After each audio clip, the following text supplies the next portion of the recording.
Hello, everybody. Welcome to Mystery and Reason Lecture 10.2. In the last lecture, we started talking about Buddhism. I told you a little bit about the story of the Buddha and the Four Noble Truths, and we started talking about those, but I think we should go into a little bit more detail, especially with the first Noble Truth of suffering, to see what that's all about. It turns out there's three different levels that we can distinguish, and then there's other aspects of Buddhist doctrine that we'll get into leading up to the idea of nirvana, which is sort of the ultimate goal of Buddhism, or you could say the Buddhist conception of the meaning of life, which is sort of how we got into this in the first place. So let's recap the Four Noble Truths. The Four Noble Truths proclaimed by the Buddha. And why are they called that, by the way? Is it just like a sort of meaningless, superlative? Oh, these truths are so noble. I've heard different ways of translating it. You can say the four ennobling truths or the truths for those who would be noble. So it's not so much that the truths themselves are noble or that the Buddha is noble for having proclaimed them, but if you live by them, you can become noble, whatever that means. We will get into Buddhist ethics probably in the next lecture, and that's when we'll start to see what uh, how somebody who follows the path of Buddhism would live their lives, especially in relation to others. Okay, but the Four Noble Truths are, first of all, that life is suffering. Second, that the cause of suffering is desire grounded in ignorance. Third, we can be liberated from suffering if its cause is removed. And fourth, the way to do this is the Eightfold Path. The Eightfold Path, as we saw, has eight different aspects. We have to focus on our speech, our action, our livelihood, our effort, our mindfulness, our meditation, our view, and our intention. All of those are areas of concern to the Buddhist practitioner and what's involved in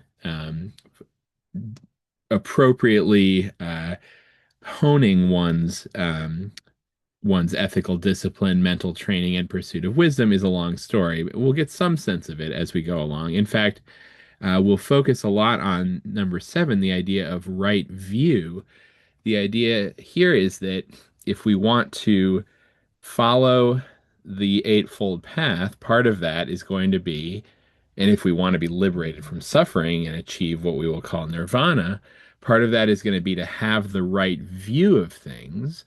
And that really means having the right philosophical or metaphysical beliefs about reality. And so we'll get into what are called the characteristics of existence according to Buddhism, and that'll be part of what the right view that they're talking about is. Anyway, we'll get to that. As I mentioned last time, the Dharma chakra, the wheel of the Dharma, the wheel of the law or the of the teachings, is often used as the symbol of Buddhism. And I just mentioned the three characteristics of existence that we'll get to.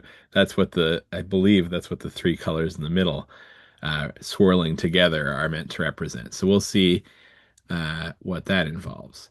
Okay, so let's talk about suffering. I think I gave you a few quotations about it in the last lecture, but I'm going to give you a bunch more. And so it's going to turn out that life, according to Buddhism, is pervaded by suffering. Life is suffering, is what it said in the version I gave of the First Noble Truth. That doesn't mean that absolutely everything in life is suffering. And it also doesn't mean that suffering is completely inescapable, because, of course, the third noble truth says that there's a way to escape, and the fourth tells us what that way is, right? But we're still at the first. So Buddhists distinguish between three different levels of suffering, and this will help us to understand what exactly the concept means, because it means lots of different things. There's lots of different forms of suffering. So the most immediate, most obvious form is what we will call evident suffering. I think that's a term I got from Garfield's book. The actual term that the Buddha uses is just the suffering of suffering, which isn't particularly clear. So let's call it evident suffering. And let me fix that real quick. Okay, so here's what Garfield says. This comprises all of the ordinary discomfort and unpleasantness, physical and psychological, that characterizes everyday life, including stubbed toes, headaches, and the agony of cancer pain, boredom, depression, anxiety, and abject poverty, strife, separation, and war, worry, guilt, and shame. That is, anything that is unpleasant falls under this rubric. Okay, so hopefully that gives you a sense of the range of different bad things that can count as suffering. And as you can see, life is certainly full of this stuff, right? Now, one might say that we are not always suffering in these ways, and that's certainly true. Although for some of us, we might be suffering in one or more of these ways a large percentage of our lives. We might also think, some people are lucky enough to seemingly to avoid these forms of suffering for long periods of time. But some form of suffering, even if you are one of the lucky ones, I'm gonna, give you the bad news that some form of suffering will surely find you soon, and more severe forms will do so eventually, especially as we enter into old age and towards death. However, even when one does manage to avoid suffering, for the time being at least, we can't forget that other people do not. So if we are lucky and seem to be free of certain forms of suffering, part of Buddhist ethics, which, like I said, we'll get to, I think, in the next lecture, will be to realize that there is suffering in the world in massive degrees, even if it's not currently within me, right? This makes me think of a Maya Angelou quote. One of us can't be free until everybody is free. One of us can't be free from suffering until everyone is free from suffering. Now that's a very high bar, very, that's an ideal, a moral ideal, you might say. But even if we can't fully live up to it, maybe we should still try to. Again, we'll get to that when we get to the ethical side of this. But right now, we're just trying to figure out what suffering involves. But the point I'm making right now is that suffering is always being experienced in the world somewhere. And the question is whether we will care about it. And if we do care about it, the further question is, will we do something about it? Okay, again, that's going to be ethics. Now, this brings us to okay, so we're going to talk a little bit about ethics now, but we won't talk about the Buddhist uh, ethical virtues and practices until the next lecture. But we can get started on it by realizing that some of the central questions of ethics are being raised in what I just said. Should we care about others or not? Specifically, should we care about the suffering of others? If we should, you could ask, why should we? So somebody might say, yeah, I think we probably should, but I'm not really sure why. Or I know that people say that we should, but why should I accept that? So there's a lot of skepticism about ethics and morality. Sometimes we do feel moved to act in certain ways that would be called ethical or moral. But if we step back and think about it, maybe we're not always sure like what the point of doing it really is. So if somebody is skeptical in that way and they think, if I don't get anything out of caring for someone else, do I have a reason to care about them? So these are, common sorts of questions. Sometimes in our, you know, more contemplative moments, we think, of course, we should be good people. We should follow certain ethical standards. We should care about the suffering of others. But then in the heat of the moment, sometimes that just all goes out the window and we just focus on getting things for ourselves. Sometimes it's the other way around. Sometimes in the heat of the moment, we might actually do something really heroic, like save somebody's life if they're in danger, even though most of the time we claim to be skeptics about morality. So it can go either way. But these sorts of questions, we can uh, we can draw a distinction to help us with these sorts of questions. So let's first talk about what an egoist is. So, an egoist from the Latin word ego, which just is the first person pronoun I. But of course, ego is a English word now as well. But an egoist is just a selfish person who only or primarily cares about themselves and acts in ways to maximize their own private enjoyment of pleasures. Okay, so that's one way to define an egoist. Hopefully, not everybody is an egoist, but maybe lots of people are. What's the alternative? An altruist, we mentioned that word in the last lecture. An altruist comes from the Latin word alter, meaning other. An altruist is a selfless person instead of a selfish person. An altruist primarily cares about other people, or at least cares about them no less than they care about themselves. A committed altruist acts in order to help as many people enjoy not just pleasures, but the full range of goods that constitute happiness. So here you have the altruist, helping somebody get across the gap, and perhaps that person is not even aware that they're stepping on a person, and they're just thinking about themselves as an egoist.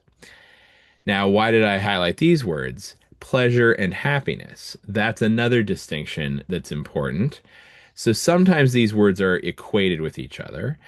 But most ethical philosophers, both in Eastern, Western, and Western traditions, have seen an important distinction here between pleasure and happiness. So let's say that pleasures are typically short-term bodily feelings that are enjoyed in one's private consciousness.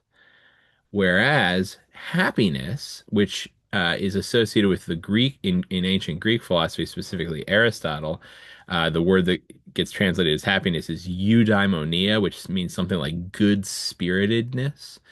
Happiness is what one enjoys as the long-term result of a life well lived, a fulfilling and flourishing life rich in public goods that can be shared with others, such as love, trust, cooperative achievement, communal celebration, and collective consciousness.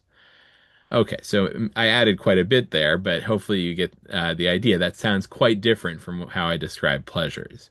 And I think this is an important distinction because sometimes we think that the pursuit of happiness just means the pursuit of pleasure. But as you can see, there's a lot of other things that we can pursue other than just private bodily pleasures. For me, I can pursue a life that is lived in a public, relational space where I am not only maybe experiencing pleasures, yes, but helping others to experience pleasures and not just bodily pleasures, but social, emotional, intellectual pleasures as well. So when I say pleasure, I mainly have in mind bodily pleasure here. And I think that's the case for a lot of the Buddhist texts as well. But it is a complicated uh, distinction when you get into it. There are different, we can distinguish between different kinds of pleasures. Some of those might be closer to what I'm calling happiness. We can also distinguish different conceptions of happiness. But it's a good first attempt at a distinction here that I think is helpful for discussions of ethics. Okay, good. And just one other thought, not only ethics, but the meaning of life, right? So if we're talking about like what gives life meaning, the egoist might say it's the pursuit of pleasure. The altruist might say it's the pursuit of happiness for as many people as possible. And I want to contribute to that. Okay. And that will make me as an altruist happy. Now, there's also, if you're skeptical about morality, a lot of people will, see a distinction like this and think, well, ultimately, all this stuff that you listed under happiness is only something that I'm going to pursue. If this is an egoist talking, an egoist who's skeptical about morality, they're going to say, I'm only going to pursue those things if I can take pleasure in them, right? And they'll say the altruist isn't really an altruist. They're actually taking pleasure in spreading happiness, let's say. But that's where I think we need to distinguish between different kinds of pleasure. The kind of pleasure we get out of, say, a bodily experience of, say, eating or, having a, you know, I don't know, experience of some like a roller coaster or, um, you know, just something that is just thrilling and physical like that, right? Sexual experiences, of course, come to mind. Um, of course, sexual experiences involve more than one person usually, but still, the pursuit of that narrow kind of short-term bodily pleasure is only one kind of pleasure. And the pleasure that an altruist gets from these uh, achieving these public goods, you could still call it pleasure, but it's not the same kind. Okay. So I think there's a response to the skeptical egoist that we can have if we think about this distinction and about different kinds of pleasures. Okay. Another aspect of this. Ooh, I didn't want that to come up all at once. Hold on. Okay, so Garfield discusses these distinctions between egoism and altruism, between pleasure and happiness, and their connection to suffering at quite some length here. So he says, there are people who not only lead lives devoted to their own pleasure, but who really care neither whether others suffer as a consequence nor that they feel this way. That is, they sincerely endorse their lives of callous egoism. Some sadists and psychopaths might fit this description, or even many people who simply see life as a zero-sum game in which the one with the most toys or the most pleasurable experiences wins, right? But should we be persuaded by these apparent counterexamples? I think not. While it is certainly possible to lead an egoistic life in which one experiences a great deal of pleasure and not pain, it is harder to agree that such a life is a life of happiness and not of suffering. For these two polarities, as we have seen, are not, at least not from a Buddhist standpoint, the same. So I don't know if I have it in here exactly, but the word for suffering, dukkha, which I mentioned last time, the opposite of it is sukha, and that word is often translated as happiness rather than pleasure. So the idea is that the suffering we're talking about, it certainly includes pain, which is sort of the opposite of pleasure, but the opposite of suffering is not just pleasure, but full-blown happiness. And it's the fact that we don't have happiness that truly makes us suffer, not so much that we don't enjoy certain pleasures. Okay. Now, he thinks this is because egoistic hedonists, so hedonists are people who pursue pleasure above all other things, bodily pleasure specifically, they cannot defend their life when challenged. And nobody can regard such a life as admirable or worthy of emulation, and they know this. So egoists must always be aware of the gulf between the life they have chosen and the life they can admire, even if subconsciously, except perhaps in the worst cases of psychopathy. But note that even these people suffer as well, even if they are not aware of it. Nobody could call their friendless, emotionally barren lives as an instance of happiness. Okay, so hopefully that sort of fills out what I was saying on the previous slide. And we're talking a lot about the idea of a psychopath, so I thought I would say something about that. If we just look at a definition from Wikipedia, a psychopath is typically defined as someone who exhibits callous and manipulative, self-serving behaviors with no regard for others. Or they also show lack of remorse or guilt, shallow affect, so coldness and unemotionality, lack of empathy, and failure to accept responsibility for their actions. I mentioned this, if you remember, in talking about the Body Farm short story a while ago. The main character, the narrator, seems to have certain aspects of psychopathy, but maybe not all of the aspects. So she certainly does have empathy. She empathizes with Beatrice. She doesn't seem to have any guilt about committing a murder. As far as accepting responsibility for her actions, I think that she does accept responsibility in one sense. in that she's, writing about it and thinks that she had a good reason to commit the murder, and she's not exactly running away from it. But that's debatable. But her behavior is not exactly self-serving, right? It's for the sake of the peace of her entire family, specifically her wife. Anyway, I just thought I would make a connection there. To be a psychopath, I would say, is to be antisocial at an extreme level.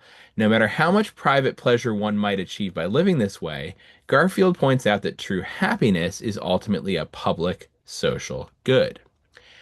He says, here is another way to put this point. We have evolved as an ultra-social species.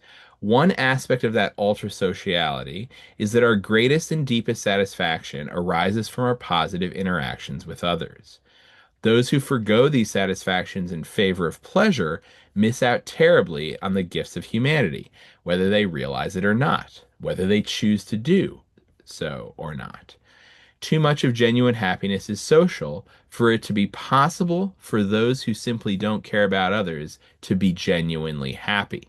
No matter how much pleasure they may experience, that experience still amounts to licking honey from a razor blade. It is suffering that masquerades as happiness. Okay. Let me color code the keywords in there. Hold on. There we go.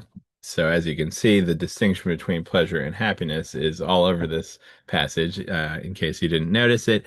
Also, the word satisfaction, I highlighted that in yellow, the color I've chosen for happiness, because when he says our greatest and deepest satisfaction arises from our positive interactions from others, and those who forgo these satisfactions in favor of pleasure miss out terribly on the gifts of humanity. So I think satisfaction here means the same thing as happiness, although, of course, the word satisfy can apply to both pleasure or happiness. You can say, oh, that's a very satisfying feeling, right? But true satisfaction or greatest and deepest satisfaction goes with happiness. Okay. And the idea of this last idea of suffering that masquerades as happiness is the idea that because pleasure and happiness can be confused with each other, and that's why I'm emphasizing the distinction, people who confuse them and think that by pursuing pleasure alone, they will be happy, are ultimately suffering in a way that is just an illusion of happiness when in fact they have the opposite of happiness. They have a deep suffering, and the pleasure is merely covering that up. And at some point, even the illusion will disappear, and they will realize that they are truly suffering and not truly happy. Okay, so that's the idea here. The sociality of happiness is being emphasized, and the anti-sociality of a psychopath's pursuit of mere pleasure at the expense of relations with others. Okay. Let's get to the second level of suffering. So that was all the first level. That was evident suffering. The second level is what is called the suffering of change. All right, what's this all about? Again, from Garfield, he says the idea of the ubiquity means pervasiveness, it's everywhere. The idea of the ubiquity of suffering on the grounds of change is rooted in the Buddhist metaphysical idea that all phenomena are impermanent.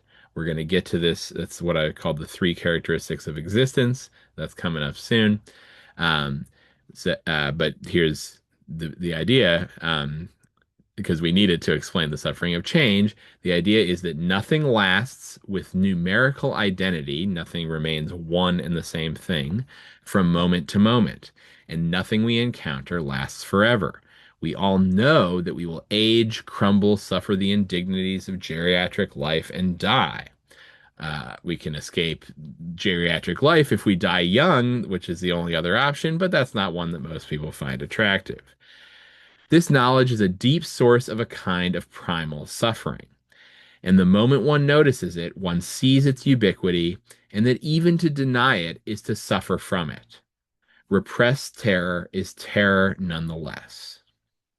And maybe I should just say something about this idea of dying young as being another option to avoid aging, crumbling, suffering the indignities of geriatric life. Somebody might, be extremely reckless when they're young and maybe even, get a lot of pleasure out of, doing extreme things, extremely dangerous things. And maybe they almost would prefer to die doing that, than growing old and dying slowly. Or maybe suicide is something that people opt for because of these sorts of reasons, out of a fear of, suffering through old age and terminal illness. People might say, I want out before we get there. Then, of course, there's the question of when would be the right time to get off the boat, so to speak. And, could I still get something out of life even if I am suffering? Maybe I can, even if I am not experiencing pleasure, if I'm in pain, I might still be able to help other people. So maybe I should stick around for that reason. Maybe there's other people who need me. And so there's all these other questions, and we suffer from that, decision, as well.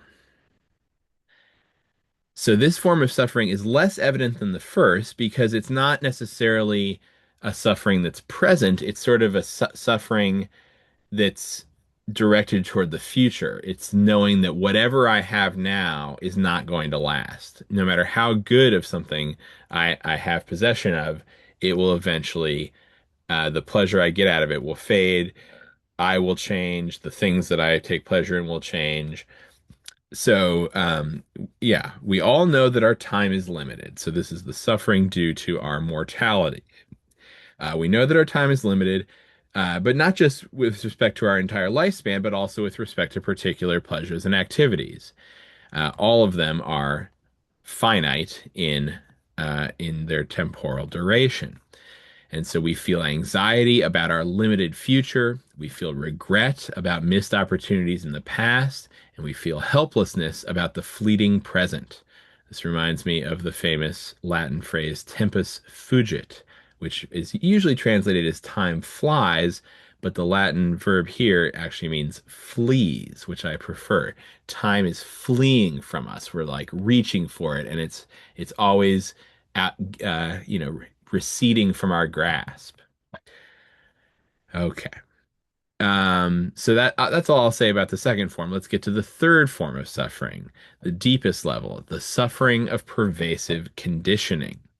This kind of suffering arises from our awareness of our interdependence and therefore on the degree to which our lives are determined by forces outside of our control. Our lives and our welfare are, we all know, subject to countless causes and conditions beyond our control.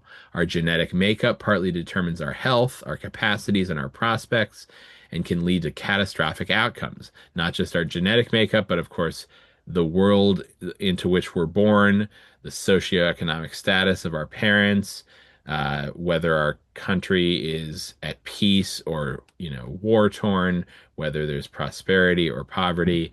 These are all things that are largely due to luck. Okay. And on an even smaller, more immediate scale, we get examples like this. No matter how carefully we drive, a drunk coming the other way can end our lives just like that. We can be victimized by natural disasters, pandemics, or by other people. An asteroid could wipe out humanity in the blink of an eye. And we have I mean, maybe we could stop it, but, maybe there's some asteroids that will develop the technology to, divert from their course before they hit us. But, a really big one could just take us out completely, right? The sun could have a massive solar flare that sends so much radiation our way that everybody gets cancer. Who knows? All these horrible things that we have no control over threaten us constantly. Okay. The world is chaotic and unpredictable, and our existence is vulnerable and fragile. Whether we experience pleasure or pain, whether we succeed or fail at our projects, whether we live or die, these things are largely a matter of luck and beyond our control. This form of suffering is at the basis of the other two, because the change that causes the second form of suffering is due to this pervasive conditioning. The fact that everything changes is due to the fact that everything is interrelated with everything else. Then there's forces, being exerted between all things at all times, causing all things to change, causing, pleasures to be fleeting, and so on. And evident suffering arises as a result of changes. If we are, all the, pains and discomforts we have in our lives are things that come about again as a result of external forces or even internal forces within our own bodies, but either way, forces that are not within our control. So we've, in a way, that already tells us a little bit about the causes of suffering, but those were sort of the um, maybe you could say I don't want to say external causes of suffering because I just said there's also internal causes coming from our body. But now let's not so much think about our body, let's think about our consciousness. Let's think about the experience of suffering. And the experience of suffering can have these external causes, such as the external world or our own bodies, but it can also have causes that are internal to our own consciousness. And that's really what the second noble truth is all about. So now we turn to that. The second noble truth states that the cause of suffering is desire and aversion. Those go together. Positive desire for certain things. Aversion is like negative desire, the desire to not have certain things or um, to turn away from certain things. And then these in turn, desire and aversion, are caused by ignorance, which is sometimes translated as confusion, avidya. Other words for desire include craving and attachment. And I think I even had this slide on the previous lecture, so you've seen this before. Our cravings and our attachments cause both us and others around us to suffer. And when I say that this is internal to our consciousness, I mean our consciousness is both that through which we experience the world and experience pleasure and pain and suffering.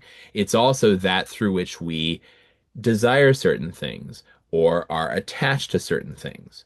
The body is involved in all of this, but you could say that when we talk about our conscious experience and our conscious desires, those are things that we immediately relate to um, independently of what's going on in our body, right? So you know, we can desire things regardless of how we feel physically. We can suffer regardless of how we feel physically, right? I could be suffering due to an existential crisis, even though I'm completely healthy and not in pain. Okay, so that's what I mean by saying this is internal to our consciousness. Although, as we'll see, the Buddhist idea of what the self is not so clear. At least it's not so obvious from the outset, and we will get to that. I think I read this last time, but I'll read it again. So the second noble truth reveals the cause of suffering. This is from Adamson and Ganeri. In a word, it is desire, lusting for pleasure, coveting possessions, and wanting to avoid death. So here's the thing.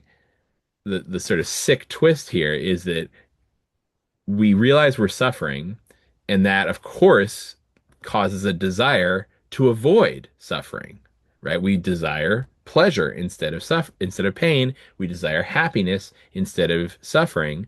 But it's those desires that can nonetheless contribute to suffering.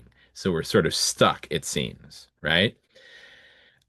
Both our longing for certain things and our aversion to other things fall under the heading of what the Buddhist texts call tanha, a general term for attached desire or craving. The counterproductive goals mentioned by the Buddha included the very goods that Brahmanical ritual, that's Hinduism, was intended to achieve, goods such as a large family. For the Buddhists, the pursuit of these things guarantees dukkha, or suffering. When you do not yet have them, you suffer from your unfulfilled craving, and the stronger your desire grows, the more you will suffer. When you do have them, that brings suffering too, as you fear their loss. So there's this sort of um, counterproductive, as he says, counterproductive goals that we set for ourselves, where the things that seem like um, goods that will alleviate our suffering a lot of the time, or maybe most of the time, will end up contributing to our suffering. I said most of the time, I didn't say all the time, because I think there is going to be certain desires, certain pursuits that can genuinely lead us out of suffering and towards something like happiness, or perhaps something like nirvana. But we'll get to that shortly. But let's just dwell a little bit more on the nature of desire here. Let's turn to Solomon and Higgins. So remember, we got to Buddhism because they talked about life as suffering, and then they also talked about life as desire. When they talk about the metaphor of life as desire, they don't explicitly mention Buddhism, but nonetheless, they do explain one aspect of the problem with desire that the Buddha identified, namely its insatiability. So let's see what they say about that. The view of life as desire is often coupled with the Sisyphus myth of life as constant frustration. So Sisyphus was, I forgot the exact story, but he was punished by the Greek gods to roll a boulder up a hill for all of eternity. That was his punishment in the afterlife. As soon as he gets to the top of the hill, he loses his grip on the boulder and it rolls back down, and he has to go back and start over. I'm not sure what would happen if he refused to do it. But also, if you're interested in this idea, especially if you're interested in existentialism and absurdism, Albert Camus' Myth of Sisyphus has a very interesting take on the significance of this story for the meaning of life. But Solomon and Higgins mention it, and then they also talk about another Greek figure named Tantalus, from whose name we get the word tantalizing. He was condemned by the gods to be tied just out of reach of a bunch of grapes. He spent all eternity reaching for the fruit, but he never managed to get any. So that's more directly talking about the idea of desire and its insatiability. We can't, we can't truly reach the thing we desire. A modern version of this story is Faust, which has been written into some of the most brilliant plays of modern times. One, Dr. Faustus, by the English writer Christopher Marlowe in 1589. Another, just called Faust, by Goethe. Faust lived for his desires. When one was satisfied, it was immediately replaced by another. And the image of the of that we get here is an image of life as continuous wanting, one thing after another with no end in sight. So a person wants to earn just enough money to support myself and does so, only to find that now he or she wants something more, which then becomes the focus of life until it is acquired, but then it too is not enough. What one wants is something else, and so on and so on. This is not to say that life is frustration, for such desires can usually be satisfied. It is rather the life of desire after desire in which nothing is ever ultimately satisfying. And again, you see that two meanings of the word satisfy or satisfaction that I was talking about earlier.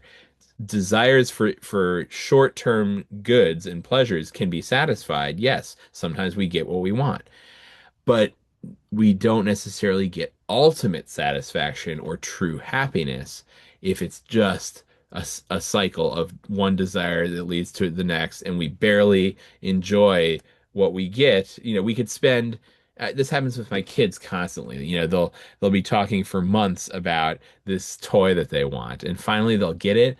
They'll play with it for an hour, and then sometimes they'll forget about it for the next week. It's like, I thought this was the main thing you wanted, and then as soon as they have it, they don't want it anymore. Or one of them gets a new toy and they love it, and then the other one gets a new toy the next day, and the first one only wants the one that the second one got.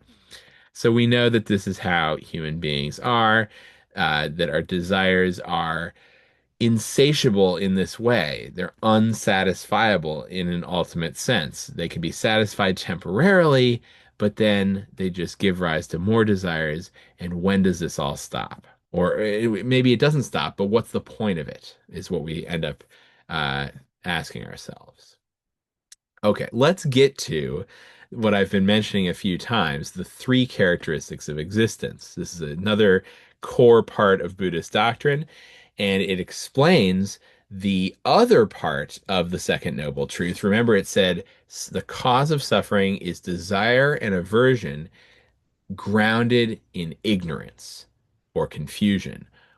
What is this ignorance? What are we ignorant about exactly? Well, the main answer is we're ignorant about the three characteristics of existence. Okay, what are these? The first is suffering, the fact that everything is imperfect, lacking, and ultimately unsatisfactory. So, this might sound like a circular paradox or something, but I don't think it is. The idea is that one of the reasons we suffer is because we're not aware of the first noble truth that life is pervaded by suffering. So we suffer due to an ignorance of the nature of suffering and also the nature of pleasure and desire and happiness and everything we've been talking about. Because we are confused about this, we suffer because of that. Okay. So that's the first characteristic of existence. It's not just our lives that are suffering, it's almost that the world itself is a world of suffering. Second, impermanence. We saw this with the suffering of change. Everything changes. There is nothing which perfectly remains, maintains its identity over time. Okay, that's pretty straightforward. And third, there's this is not very straightforward, the idea of non-self. The Sanskrit word here is anatman. Atman is the word that means self or soul, especially in Hindu philosophy. It's a major focus of a lot of Hindu philosophy, the idea of the immortal, immaterial self that each of us has within us. Sometimes it's identified with consciousness. Sometimes it's identified with divinity. So the idea of Brahman, Brahman, is the idea of a cosmic or universal self. And some forms of Hinduism say that the individual self or Atman just is Brahman, the universal self, and there's really no difference between the two. That's what's called the Vedanta school of Hinduism. If you're interested in that, I'm sure I'll teach a philosophy class at some point about it. Anyway, um, what is this idea of anatman, which means the opposite of atman? The idea is that no one has an essential intrinsic nature that allows them to be what they are independently of other things. That's just one way of putting it. This really deserves a whole lecture of its own, but I'm going to try to just use it a little bit to explain other things as we move forward here. But to fill some of these out, we can mention that there's also this maybe deeper idea or a more general principle called dependent origination, pratitya samutpada. And here the idea is simply that the existence and nature of all things is constituted by their relations to other things. And this is often symbolized by what's called Indra's net, or the jeweled net of Indra. Indra is a Hindu deity, and so this also comes from Hinduism. And he has this jeweled net where there's all these jewels or gems that are connected to each other by threads. And if you look at each gem, it reflects all the other ones. And when you look at it, the you don't really see the gem that you're looking at. You see the reflections of all the other ones, which in turn contain reflections of all the other ones. And it's just this hall of mirrors that infinitely, where everything infinitely reflects everything else, and nothing has an intrinsic identity. You could say, what is this one thing? Well, all it is a reflection of everything else. And that's the same thing. You could say the same thing about all of the things, right? So this idea of sort of universal relationality or interdependence. This was what we were talking about at the third level of suffering of pervasive conditioning. So, a lot of these are different ways of saying the same thing. And let me give you one other way of saying it. So, another important concept in Buddhism that sort of generalizes the idea of non-self is called emptiness. That's a translation of sunyata. Whether it's a good translation or not is a tricky question. But the reason it's translated as emptiness is the idea that everything is empty of essence, i.e., nothing has permanent essential features, but all features are subject to change. All features of things are based on their relations to other things. There's no intrinsic essential core of being that makes something what it is and sets it apart from everything else. There's no essential intrinsic identity of a self that makes us who we are and sets us apart from everything else. Everything is interconnected, interdependent, and constantly changing, and therefore impermanent. Okay, so this is the basic. This is the beginning of Buddhist metaphysics, which I don't really have time to go too much deeper into, but it's important to keep all this in mind as we discuss the Four Noble Truths, the meaning of life, nirvana, and Buddhist ethics. Okay? So, and as you saw, we already mentioned some of these, and we will continue to mention them. So let's start moving towards the idea of nirvana. So, in order to understand nirvana, we have to understand samsara. Samsara is the Buddhist term for the world that is constituted by or characterized by suffering. Okay, so when we said that suffering is a characteristic of existence, we mean it's a characteristic of the world that we know, the world that we live in, and we call that world samsara. We conceive of it as an endless cycle of birth, death, and rebirth. We conceive of it as an endless cycle of suffering and desire, and more suffering and more desire. Okay, and liberation from samsara, and hence liberation from suffering, is what we call nirvana. So samsara is sort of the world as we know it, as we experience it, as we suffer in it. It's the world that is, made up of all of this change and conditioning and mortality, and the idea is liberation from that seems like the greatest good we can imagine. And so we call it nirvana and we set it as a kind of ideal or goal for the life of a Buddhist. Samsara is also described as the wheel of life or bhava chakra, often depicted in the form of a mandala. So maybe you've seen things like this or like this. A mandala is a symbolic picture of the universe, an imaginary palace that is contemplated during meditation. So this one is made out of sand. They have like colored sand that they lay down in these intricate patterns, and then it all gets swept away. Impermanence, right? Here we have Yama holding the wheel of life. Yama is some sort of demon, I believe. Um, and we've got different realms of life here that I'm going to talk about on the next slide. There's six of them, and there's all sorts of other symbolic things that portrayed here. But the idea of a wheel, we already saw the wheel of the Dharma, which represents Buddhist teachings, and then there's the wheel of, and that's called the Dharma chakra. Here's the Bhava chakra, the wheel of life, which is represents samsara, the cycle of birth, death, and rebirth. Okay. So, what are the six realms within samsara? Well, it's traditionally divided into six realms. Here's a different version of the Bhava chakra here. I had to piece it together from two images, unfortunately, but I think I managed to get it mostly.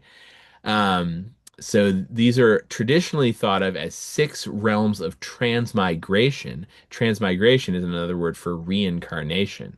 So the idea is in each lifetime, you might be in one of these realms, and then after you die, you get reincarnated into a different realm. So what are these six realms? There's the realm of hell or Naraka, the realm of hungry ghosts, which are called pretas, the realm of animals, the realm of humanity, the realm of demigods or asuras, and the realm of gods or devas. Okay, so what are all these things? Well, we know what animals and humanity are.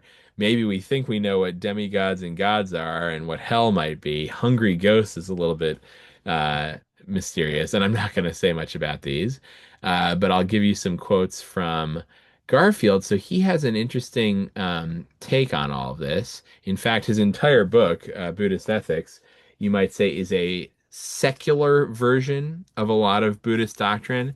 So sometimes Buddhism, just like all religions and traditions, um, can sometimes have very grand cosmologies and mythologies, talking about realms of existence and things like this.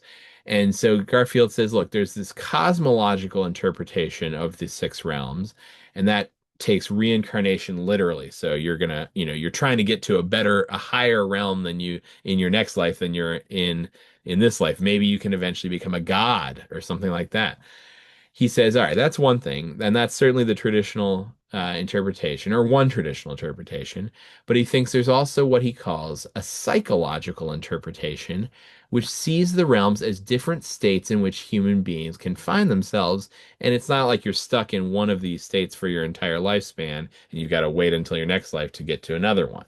So here's how he describes them. He says, hell is when everything seems terrible, and each thing we encounter is yet another torture, eliciting anger and hostility as dominant emotional reactions. Hungry ghosts, the realm of hungry ghosts, is when we feel insatiably and pathologically needy. The realm of animals is when we snap reactively at others, responding to first impressions without any insight or reflective understanding. The realm of demigods is when we covet honor and attention, and when we are filled with envy for those who received honor and attention. The realm of gods is when we think that we're in paradise and that it will go on forever, heedless of the suffering of others and what will come next for us. So maybe that's how we would imagine the gods in a polytheistic tradition, such as Greek mythology, for instance, where sometimes the gods care about human beings, but it seems like they don't really have to, and they could be, living their godly lives up in their, godly realm and not really care about the suffering of human beings, right?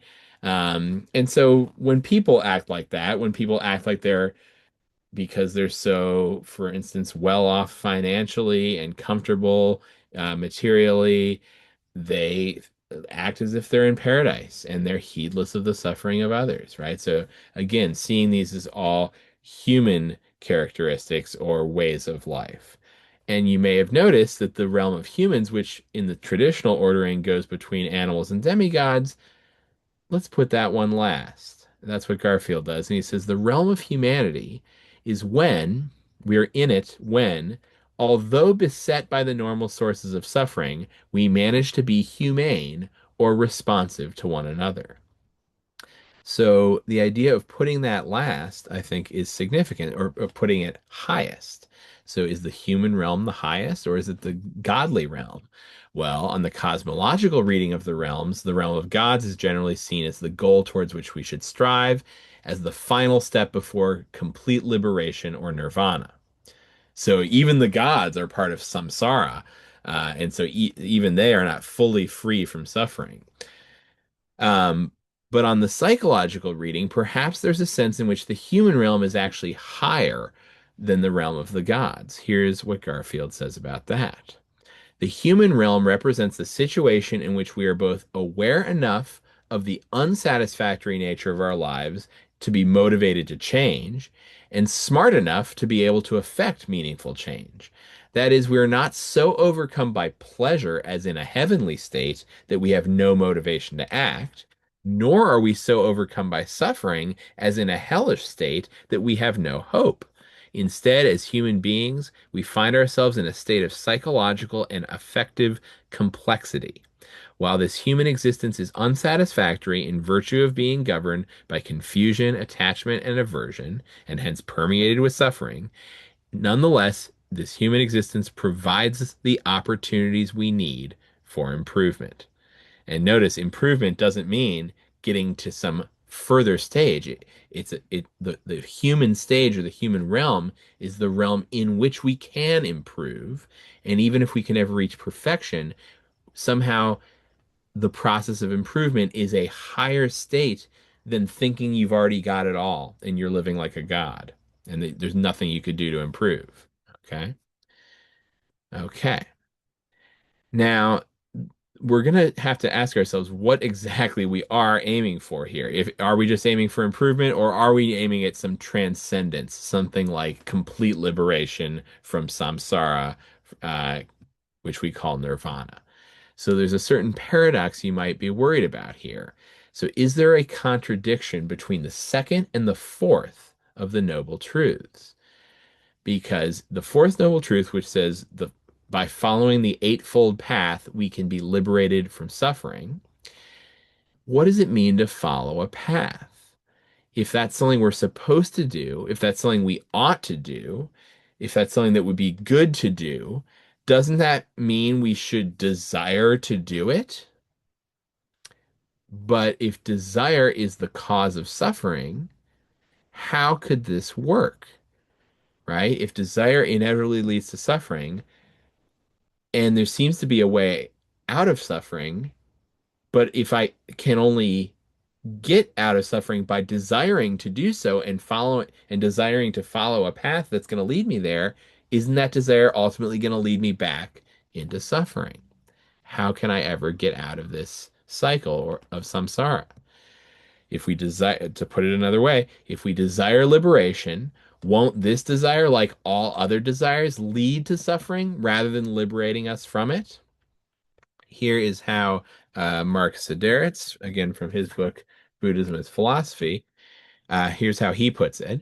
He says he lists a few statements that he thinks make up a kind of paradox or contradiction. First, liberation is inherently desirable. Well, yeah, right? I mean, if we're talking about liberation as this goal, as the way to end suffering, that seems like the most desirable thing that we could conceive of. Okay. Now, we know that selfish desires prevent us from attaining liberation. We've talked about that. And in order to attain liberation, one must live without selfish desires. So that suggests we have to desire to do that because one does not engage in action, and it takes action to live without selfish desires. One doesn't engage in action unless one desires the result of the action. So is there a paradox here? I think the way he phrases it sets it up so that the paradox can be resolved, but do you see how to resolve it? Well, I think the idea is we have to distinguish between different kinds of desires. It's the selfish desires, the cravings and attachments that prevent us from attaining liberation, and those are the ones we have to try to live without. But the effort to try to live without selfish desires itself requires desire, but we have to see that not as a selfish desire. That's the trick, right? We have to desire it without desiring it as something that we want for ourselves, something that's going to liberate me so that I won't have to suffer. If we think about it that way, then we're going to be stuck in the cycle. Okay? So let's look at another perspective on this because this is a very subtle point, but in a way, it's one of the most important points there is here. So let's look at Adamson and Gennari. So they discuss the paradox of liberation as well and attempt to resolve it as follows. They say, there may seem to be a contradiction within the Buddha's teaching. We've been encouraged to give up on all desire. But what about desire for liberation? Couldn't that too constitute a kind of longing or unsatisfied craving? Right? In that case, the Buddha's teaching would just replace one sort of desire for another, as if he told us we could stay dry by coming in out of the rain to take a shower, right? So even if you do distinguish between two different kinds of desires, maybe they're both bad, right? We can come out of the rain of selfish desires and we say, hey, the eightfold path, desire that instead. But that just involves taking a shower and you're getting wet one way or the other. And we're trying to get dry. That's the goal. Okay. So that's kind of a funny metaphor, but let's keep going. The project need not be a self-defeating one. After all, the whole teaching is predicated on the desire to avoid suffering. When we learn that suffering comes from cravings and fears, our initial desire to avoid suffering would be transformed into a more useful desire. we should desire to lose all desire. Now, the way they put it there, that sort of makes it as paradoxical as can be. How, if you're desiring to lose all desire, that's counterproductive because you're what you're doing is itself the thing you're trying to not do, right? But if we say not, I don't think they should say we should desire to lose all desire. It's something like we should desire to lose all other desires other than this one desire of losing those. And then it would be sort of an exception to the rule, and then it would not be a paradox anymore. So this new desire, the one that we shouldn't try to lose, but it's the desire to lose all the other ones. This new desire is vital if we are to reach our goal, and it may fall away once all other desires have been eliminated. Ah, right. So once we achieve the goal, then we don't have to desire it anymore, and so that one desire that's the exception will itself be overcome. Okay, but again, you might be a little worried here that there's some sneaky business going on here. When enlightenment and liberation come, the desire for liberation will no longer serve any purpose. One scholar has proposed that craving is a stepping stone to getting rid of craving altogether. Alternatively, the Buddhist can simply distinguish, this is what I was suggesting, can simply distinguish between the self-centered desires described as tanha and the enlightened pursuit of escaping the cycle of rebirth. And I think that's the more sensible way to think about this, is we shouldn't think of all desires as um, contributing to suffering. The one desire of trying to achieve enlightenment and nirvana and escape from suffering itself does not necessarily lead to suffering, although I think it can if it's not done in the right way. So there's sort of yeah, so maybe it's not as simple as just distinguishing between two kinds of desires.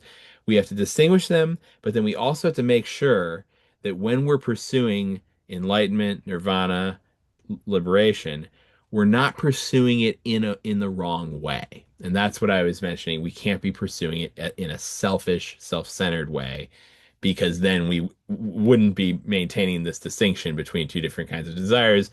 It would just be one more of the selfish desires. So we have to form a radically different kind of desire to get rid of all the other kinds of desire. That's how I'll put it. Okay, but what exactly are we aiming at here? What is nirvana? Supposing that the paradox of liberation can be resolved, and supposing that it does make sense to pursue nirvana as a goal, we still should ask, what is nirvana in the first place? What would it be like if we actually achieved it? Siddhartha raises this question as follows. He says, the Buddha claims that the supreme goal for humans is nirvana. We saw that this claim is based on the notion that only by becoming enlightened can we hope to permanently escape existential suffering. But it was unclear whether there is anything more to being enlightened than just being without suffering. Is nirvana pleasant? Is it a state of happiness? The early Buddhist texts are silent on this point. So they don't necessarily tell you, the Buddha himself didn't actually describe what the state of nirvana or liberation or enlightenment is like. Is it just being without suffering? But if life is suffering, does it mean that it means does nirvana mean just death and nothingness? Are we just supposed to escape from the cycle into the void? Would that be a good thing, right? You will sometimes encounter the claim that Buddhist nirvana is ineffable.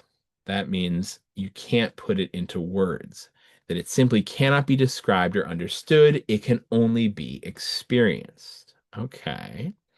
But if this were right, then there would be no point in asking what nirvana is like. If we were trying to decide whether to seek it ourselves or not, we would be stuck. We would have to simply take the word of those who have attained it, that it is supremely valuable. We would have to embark on the path without knowing where it went. But this claim is based on a misunderstanding. So I think, but then again, before I show you what Siddhartha wants to suggest instead, I think there is something to this that it does take a kind of leap of faith. we have to sort of embark on the path without really knowing what it's going to be like if we actually get to our goal. But maybe we can still describe, it's not, maybe the goal isn't completely ineffable. Maybe we can describe it to some extent even before we reach it. And that's what he's going to try to do. And so I think I've just got a couple more slides here. I know this is a long lecture, but let's get to some sort of conclusion here about nirvana. So, is nirvana utterly ineffable, or can we say something positive about it? Now, perhaps the problem that we're running up against is that we're trying to think of nirvana as something that can be achieved by someone who possesses an essential self. But remember, in the three characteristics of existence, we had anatman, the non existence of an essential self. If enlightenment, of course, to be enlightened, you better understand the three characteristics of existence, right? So if enlightenment involves understanding anatman, because he said it's ignorance about that stuff that prevents us from being enlightened or liberated. So if we're going to be enlightened or liberated, we've got to understand that we don't really have a self in the way we might think we do. So if that's the case, what does that mean about nirvana? Does that tell us something about it? Here's what Siddhartha says. By now it should be clear why enlightenment brings about the cessation of existential suffering. In effect, the Buddhist is saying we experience such suffering when the fact of our transitoriness, our mortality, our impermanence, we experience suffering when that undermines the belief that our lives can have meaning. But how did I come to think that my life might have meaning? This seems to be part of what it means to think of oneself as a person. And a person is just a useful fiction, like the average college student. What does that mean? When we talk about the average college student or the average American or the average, you know, person that fits a certain description, there's not really an average person out there, right? It's kind of a theoretical construct. When we say like the average person has 1.6 children, right? Or that's an average. There's no that you can't be that person, and you either have one or two or something, right? Um, so we wouldn't make the mistake of searching for the meaning of life of the average college student. So, when we feel despair over the seeming pointlessness of our own lives, this is because of a fundamental error in our view of what we are. Remember the importance of having the right view. That's part of the Eightfold Path. So, and getting the right view involves understanding the three characteristics of existence, especially the fact that we don't have a self in the way we might have assumed. So let me finish with this. Siddhartha explains the implications of non-self, anatman, for nirvana and for the meaning of life as follows. One common reaction to this account of nirvana is to find it hugely depressing. This often stems from the sense that the Buddhist account robs life of all meaning. If the events in my life don't fit into some larger scheme, then what's the point? It's little consolation to be told that the sense that our lives each have their own unique purpose was always just an illusion, right? If you're searching for the meaning of life and someone says, "Oh, there is no meaning of life," it's like you didn't help me with it. That didn't help. Right? I'm still, that does, I don't like that answer, right? I want a better answer, is what we think, right? But according to the Buddhists, this reaction rests on a still deeper mistake. So what's the reaction? The reaction that we're not consoled by being told that it's an illusion for life to have a meaning. He says, for there to be depression over the lack of ultimate meaning, there must be a subject or self for whom meaninglessness is a source of despair. So when the Buddhist denies that our lives have meaning, it's not because they hold that our lives are inherently meaningless. It's rather because they hold that meaning requires something that does not ultimately exist, the self for whom events in a life can have meaning. There is no one whose life either has or lacks meaning. There is just the life. The enlightened person is liberated from the burdens that come with the sense of a self. Perhaps this is why in Buddhist art, enlightened persons are often depicted with a serene half smile on their faces. There is just the life. What does this mean? It's that among all the things that we are attached to that cause us to suffer, you might say the thing we are most attached to is ourself. And when we're searching for the meaning of life, if we're searching for it in a way that gives meaning to this particular individual, this self that I am, then maybe we're not never going to find it. We have to get over ourselves quite literally. We have to realize that the sense of it's not so it's like Buddhism goes further than what I called nihilism a few lectures back. Nihilism says there's no meaning of life. Buddhism says there's not even the possibility of meaning because there's no self that could have that kind of meaning. It's like nihilism says, yeah, we're selves, but we're meaningless selves. Buddhism says we're not even selves in that way. We're not even the kind of things that can have meaning or lack it. So Buddhism in that way sort of transcends this debate between meaning and meaninglessness. Now, does this work? Do we really achieve nirvana by getting over the illusion of the self? And again, I think what we really need to explore as our final topic on Buddhism is Buddhist ethics, where and that's maybe going to be the answer because, like I said, if you pursue nirvana in a selfish way, looking for a meaning that you can call your own for your own life, your own self, that's a selfish desire. That's going to contribute to your suffering and others. But if we can live a life of altruism, of compassion and care, trying to eliminate suffering, not just for ourselves, but as many people as possible, maybe that is the one thing that can truly have meaning. Okay. So I will see you next time.